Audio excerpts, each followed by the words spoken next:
Welcome in, gardeners! Today I'm very excited to share with you this brand new cozy garden builder, Horticular.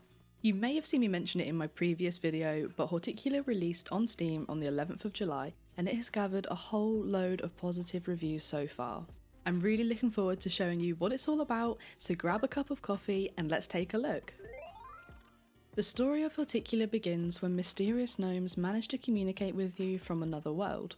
These gnomes are called keepers, and it's their job to take care of the gardens using a touch of magic. Unfortunately, their garden steward called Nightshade vanished without a trace, and soon afterwards the gnomes' world was ruined by decay. The keepers desperately want you to become their new steward to help fend off the decay and save their beloved Nightshade. Your task is to restore the garden by building magnificent homes for adorable animals, fighting against the corruption, and finding out what really happened to poor Nightshade.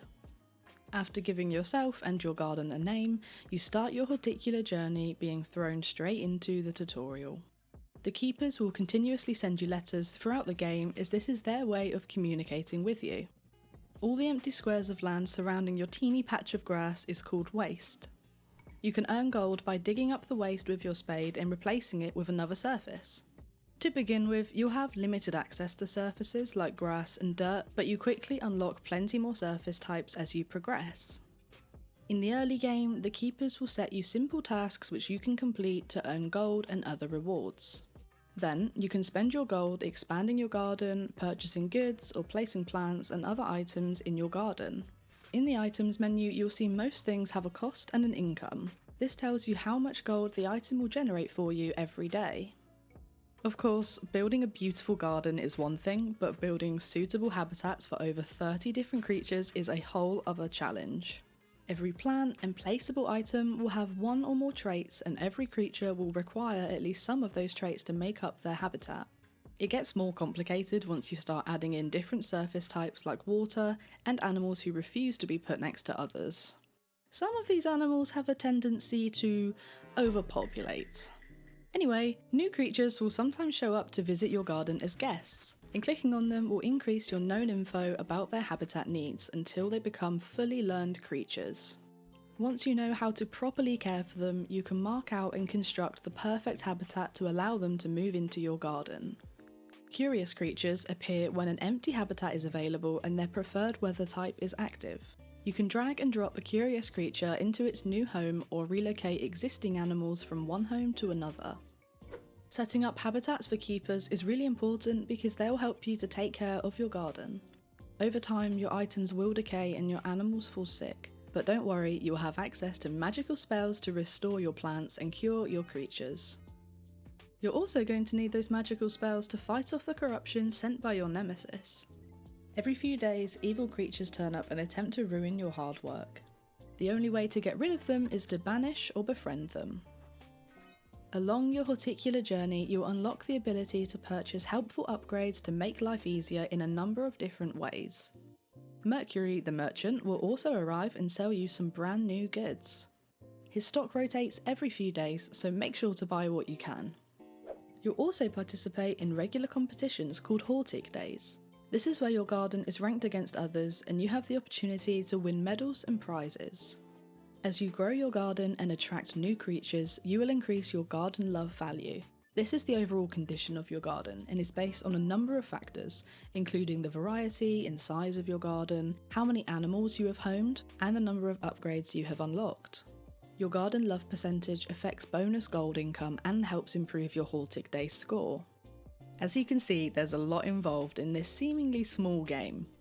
While the story is fun to complete, I have a feeling that the main objective of the game for most people will be to successfully home every creature in the journal, and maybe master them all too if you're a bit of a perfectionist.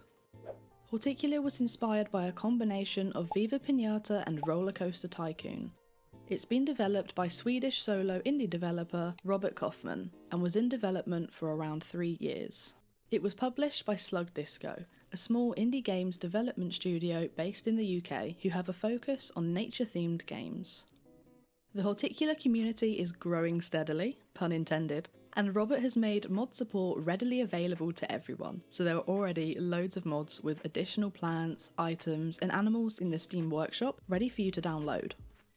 The Discord community for this game is fantastic. You can find out all sorts of tips and tricks, and there are so many people willing to help out if you have any questions at all. A wiki page is also in progress, but it is still in the early stages, so for now the Discord is still the best place to ask about something. There are also feedback and suggestion threads for you to give your input, and from what I've seen so far, Robert is very receptive to the community, and some additional quality of life updates have already been launched. Now for my own thoughts so far. I am very much enjoying this game. It works brilliantly on the Steam Deck, which is where I have most of my playtime. The controls are really smooth, and it feels like the game was intended to be played with the controller. Having said that, it also works just as well on mouse and keyboard too, so the option is yours to play wherever you prefer. I'm also finding the general gameplay loop to be very addicting. Building habitats, moving in animals, then unlocking new creatures is very satisfying and rewarding. The excitement of what new creature will I discover is enough to keep me coming back for more. I like the sound effects and the background music used. It gives off very chill vibes, and thankfully I haven't found any annoying noises so far. My personal favourite sound at the minute is the pencil writing that happens when you receive a letter. Anyway, if you're an achievement hunter, then there are 41 Steam achievements available for you to unlock. There is also a whole range of in-game challenges and tasks for you to complete to receive rewards like gold and new items for your garden. Plus, there is a completion tracker which allows you to see various statistics and overall completion of the game, which I think is a really nice touch. Then we have the various game modes to pick from. You can stick with the story mode and pick from one of 3 difficulties, or if you're feeling more creative, a sandbox mode is also an option. Just bear in mind that you do have to complete the story first before unlocking the full creative mode. This leads me on to the price of Horticular. You can buy it on Steam for £16.75, which is around $18 US. I think this is a great price for a very well made game that, although might seem small at first, is actually packed full of content. Plus you can download the demo on Steam to try it out first before you commit to purchasing it. I love game demos, and I really wish that more games would adopt this approach. But no game is perfect, and there are a couple of things I would like to see changed or added in future updates. The major one for me is the corruption system. I'll be minding my own business, decorating my garden, when suddenly I'm attacked by evil gnomes. I do get that it's something different to break up the gameplay with, but I'm finding it becoming a bit tedious. It's really not a difficult thing to deal with, you just banish them with your magic, but it does start to get a bit annoying after a while. Maybe some more variation or challenges surrounding this could be an improvement. The other thing I would like to see is some more filters in the catalogues. There are a few filters currently, but I don't think these are enough. I would love to see an option to filter by traits. Say I'm looking for something with the flowery trait, rather than hovering through every item in the plant section, I'd like to be able to apply a filter and know that all of the plants here have that trait. Lastly, another quality of life change I'd like to see is making visiting animals easier to see. When playing on mouse and keyboard, you can click the notification when it comes up and be taken directly to the animal. However, when I'm playing on the Steam Deck, I'm finding I need to search my whole garden to try and find them. I think that the direction indicator that shows up really does need to be made clearer. I think those last 2 points can probably be fixed quite easily and may arrive anyway in future updates, so I'm not too worried about it. Overall, I have very much enjoyed my time playing Horticular, and I think it's a fantastic achievement for any solo developer to finish and publish such a well-made game. For that reason, I'm going to award it with the seal of Kaz approval, and I would definitely recommend it to those of you who enjoy similar games or for people who are looking to scratch that Viva Pinata itch.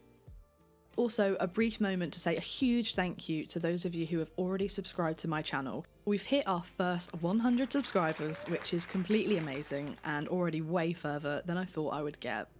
If you want to see a selection of even more cozy games, be sure to check out my latest video for brand new releases this summer. As always, thank you for watching, and I will see you soon.